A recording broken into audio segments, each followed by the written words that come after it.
without further ado, aim lab. I'm gonna go for precision, okay? Not speed.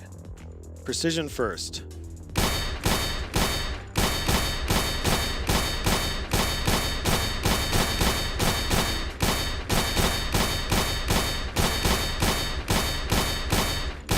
The important thing is to not miss.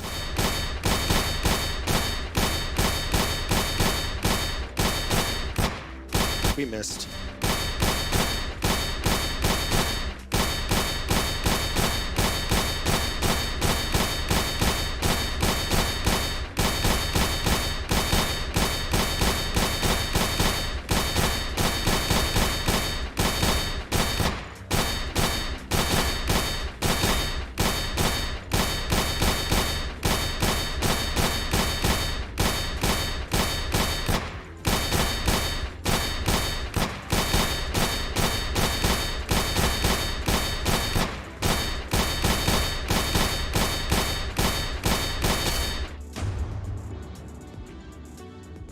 All right. There it is. Number 1. My score is 47.7737793770%. My accuracy is 96.0%. My time to kill is 392.0%. I don't know what all the numbers mean, but that is what they are. Insights. Strengths. Boom headshot. Sniper alert. You are incredibly precise with your aim. As indicated by your high precision score, you have the ability to consistently land headshots in your game of choice, if you choose to focus on doing so. Oh, well, hello. It's me, Ryker. I'm the sniper, apparently. Flick Master. Yes. Oh, yes. Oh, I'm sorry. I'm just putting on my other hat. Flick Master. Congratulations. Compared to the rest of the population, you are incredibly accurate making flick movements to targets. This allows you to perform very well with slow rate of fire weapons. All right. Weaknesses. Upper screen weakness. You are better at eliminating targets below your cursor than above. We can fix that. Play more AI training, which will account for this bias automatically, or create your own custom task that presents targets only above the cursor. Nice. All right. Well, look, I'm not going to say that this is not valuable insight. I'm not going to say that I'm not incredibly precise, that I'm not an amazing gyro sniper, that I'm not a flick master. But it's not true, okay? It's just not true. I performed well at that task because I tuned my gyro for that task. I mean, that's the thing. And that's why you can't take one config and bring it over to every single game that you play, because you're just going to have a bad time. Now look, if I take my config, look at this config, okay? Now I pulled this from RoboQuest. And now look, medium acceleration, and look at the sensitivity. If you've been following along, you know this is unusual. I have never used medium acceleration. Ever. I've only used high and off. Why am I using medium? And why am I pulling the sensitivity up? This is not a standard config. This is not what I would normally do. This is not what I would do in Warzone. You know, this would get me killed in Warzone. My score would be worse in Warzone. Some people would look at this and think, oh, well, based on that game, you'd be a great sniper. No, that's not what makes you a great sniper, because in Warzone, that's not how you play Warzone. You don't play Warzone like this. Boom, boom, boom, boom, moving within a grid in a certain spot, within a certain trajectory, in a predictable area on your screen. You know what I mean? Like, what game is like that? It is so not, because here's the thing. Moving like this and pulling the trigger at the right time as you're moving your controller is very different than searching for your target by moving and then aiming. There's a lot of corrections that happen when you're searching and then you're aiming. And that correction, scanning to the left and then correcting by moving to the right,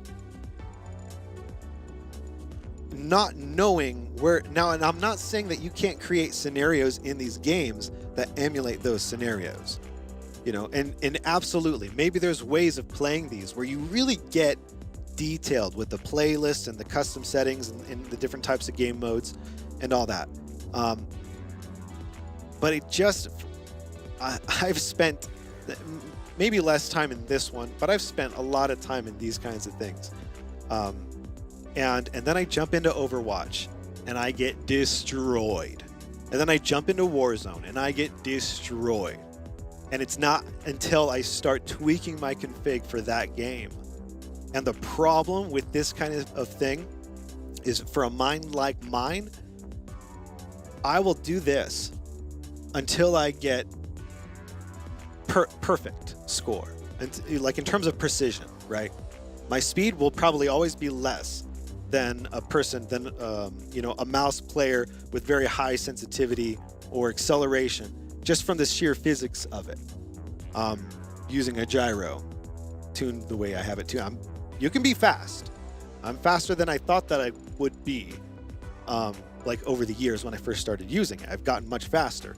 But at the same time, I mean, I do think ultimately there's a higher ceiling for that speed, you know, on a mouse with very high sensitivity and acceleration, if you're good with that. But I mean, that's what we're talking about, is we're talking about those high level, not that I'm at that high level at all, but the point is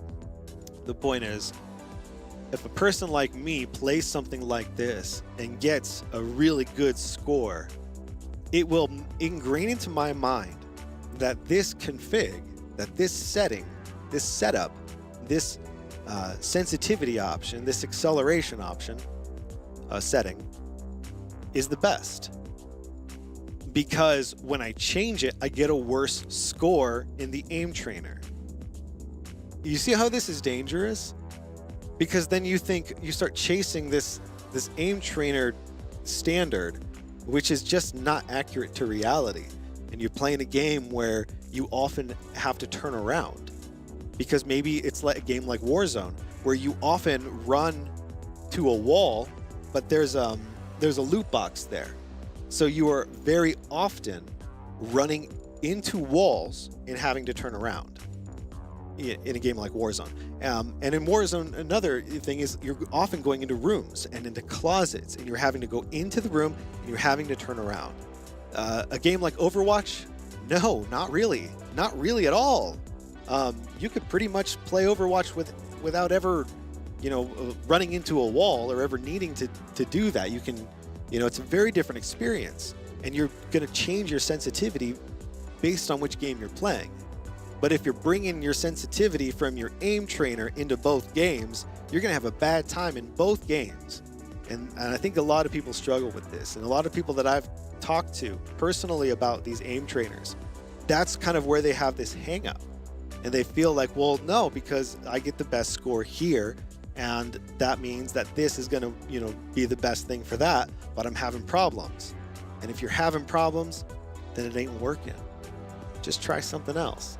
Save your config, save it as it is, and try something extreme.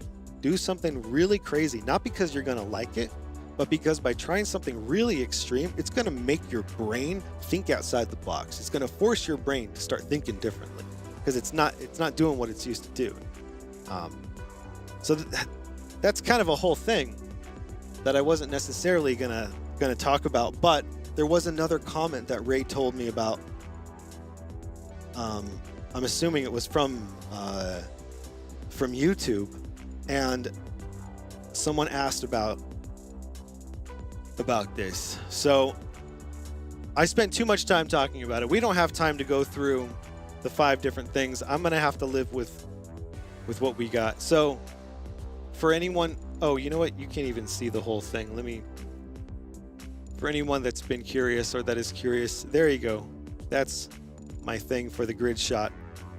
Maybe we'll come back to this sometime and we'll go through more. We'll do like 5 of these, and then we'll do 5 of, you know, whatever the other modes are and stuff. And I don't know, maybe I'll come around to it, you know, maybe this will actually help me this time. Maybe I was doing it wrong before. I'm open-minded. It's definitely fun. That's a whole nother topic for discussion. This is the kind of thing that really appeals to me because I can do this for hours on end. I can get lost in the zone, man, with this kind of thing. And I could really be a time sink. So I'm not opposed to playing these things. I don't know if it's really all that valuable.